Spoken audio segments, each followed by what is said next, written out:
L'hypertension de l'adulte est la maladie chronique la plus courante. Elle se caractérise par des valeurs de pression artérielle supérieures à 140 systolique et 80 diastolique, avec des seuils spécifiques pour les patients diabétiques et les patients atteints de l'insuffisance rénale. Un dépistage systématique est recommandé aux patients de plus de 30 ans, aux diabétiques et aux femmes enceintes afin de prévenir les complications graves. Il existe divers facteurs de risque contribuant à l'hypertension. Ces facteurs peuvent être classés en facteurs de risque modifiables et non modifiables. Les facteurs modifiables sont ceux qui peuvent être modifiés ou contrôlés, tandis que les facteurs non modifiables sont des caractéristiques inhérentes qui ne peuvent être modifiées. L'âge est un facteur de risque non modifiable. À mesure que les individus vieillissent, les vaisseaux sanguins ont tendance à perdre leur élasticité et de devenir plus rigides, ce qui peut entraîner une augmentation de la pression artérielle. C'est pourquoi l'hypertension devient plus fréquente avec l'âge. Une consommation excessive de sel peut amener le corps à retenir des liquides, entraînant une augmentation du volume sanguin et par conséquent une augmentation de la tension artérielle. L'excès de poids exerce une pression supplémentaire sur le cœur. Et finalement, un manque d'activité physique régulier. L'hypertension primaire est la plus fréquente,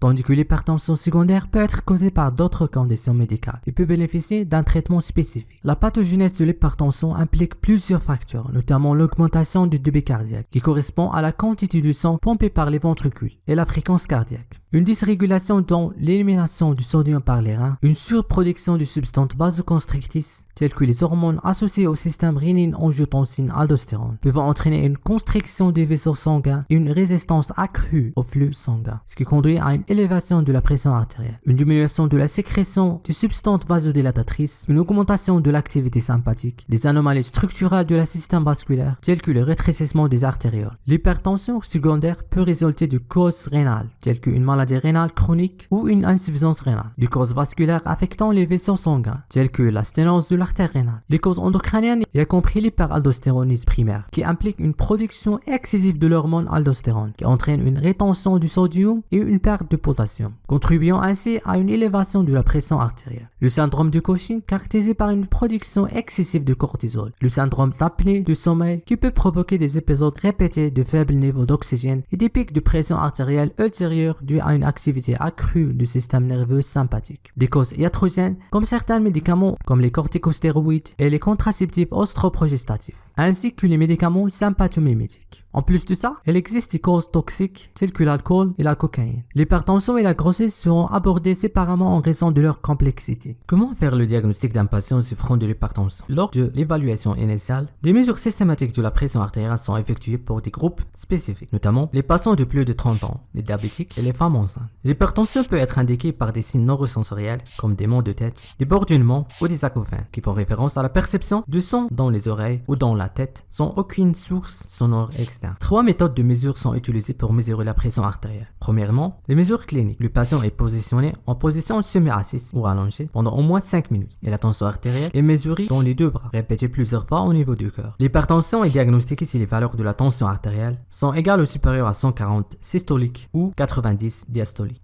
Deuxième méthode, c'est la surveillance ambulatoire de la pression artérielle, ou ce qu'on appelle le MAPA. Cette méthode fournit des informations complètes au-delà des mesures cliniques. Elle évalue la tension artérielle sur une période de 24 heures, y compris des mesures de jour et de nuit. Cette méthode permet de comparer la pression artérielle diurne et nocturne, avec une diminution normale de moins 10% pendant la nuit. L'hypertension nocturne est plus grave et comporte un risque cardiovasculaire plus élevé que l'hypertension diurne. L'hypertension est diagnostiquée si les lectures de MAPA sur 24 heures sont égales ou supérieures à 130 systolique et 80 diastolique. Les lectures de MAPA à l'éveil sont égales ou supérieures à 135 systolique ou 85 diastolique. Ou les lectures de MAPA en sommeil sont égales ou supérieures à 112 systolique et 70 diastolique. Troisième méthode, c'est la surveillance de la tension artérielle à domicile. Cette méthode consiste à prendre 3 mesures consécutives de la tension artérielle le matin et le soir pendant une durée de 3 heures. L'hypertension est diagnostiquée si les valeurs de tension artérielle restent constamment supérieures à 135 systolique et 85 diastolique. Après un diagnostic positif,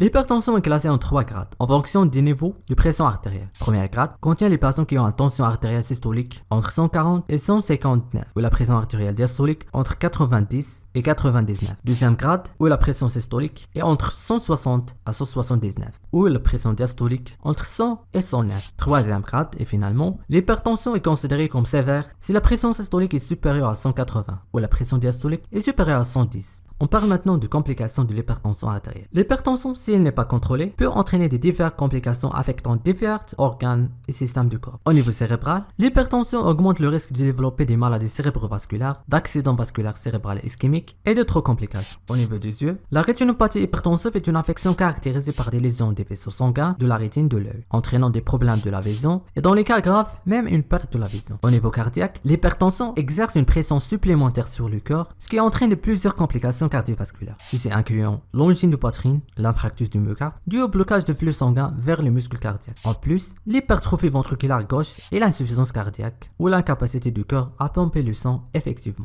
Une hypertension non contrôlée peut entraîner un affaiblissement et un élargissement de l'aorte, augmentant ainsi le risque de la dissection aortique, une affection potentiellement mortelle dans laquelle les couches de la paroi aortique se séparent. L'hypertension artérielle persistante peut endommager les vaisseaux sanguins de rein, entraînant une maladie appelée la néphroangiosclérose. Cela peut altérer la fonction rénale et éventuellement évoluer vers une maladie rénale chronique ou insuffisance rénale. Et l'hypertension peut aussi contribuer au développement et la progression de la maladie artérielle périphérique, une affection caractérisée par le rétrécissement et le blocage des artères qui vascularisent les jambes et les pieds, notamment chez les fumeurs. L'hypertension aggrave encore le flux sanguin déjà compromis vers les membres inférieurs. Le traitement de l'hypertension vise à atteindre les objectifs cibles en fonction de l'âge, des comorbidités et des facteurs de risque. La prise en charge initiale implique des modifications du mode de vie, telles que la perte de poids, en particulier en cas de surpoids ou d'obésité, ce qui peut abaisser considérablement la tension artérielle. Le sévrage tabagique, la restriction en sodium, généralement à moins de 6 grammes par jour, l'imitation d'alcool et gérer d'autres facteurs de risque cardiovasculaire. En plus de ça, l'activité physique régulière et la gestion du stress sont également importantes. Pour le traitement pharmacologique, il existe 5 classes thérapeutiques tout aussi efficaces. Premièrement, les diurétiques thiazidiques et les diurétiques épargneurs de potassium ont des effets vasodilatateurs et peuvent réduire le volume sanguin en augmentant l'élimination rénale, ainsi que potentialiser les effets des autres médicaments antihypertenseurs. Deuxièmement, les bêta-bloquants, agissant principalement sur le cœur, réduisant le débit cardiaque. Ils sont indiqués notamment chez les patients atteints de maladies coronariennes, mais ne constituent pas le choix de première intention en cas d'hypertension non compliquée. Troisièmement, les inhibiteurs de l'enzyme de conversion sont couramment utilisés chez les patients diabétiques en raison de leur absence d'effets secondaires métaboliques. Quatrièmement, les antagonistes des récepteurs de l'angiotensine 2 ont des effets et une efficacité et des contre-indications similaires à ceux des inhibiteurs de l'enzyme de conversion. Finalement et cinquièmement, les inhibiteurs calciques sont préférés chez les patients âgés.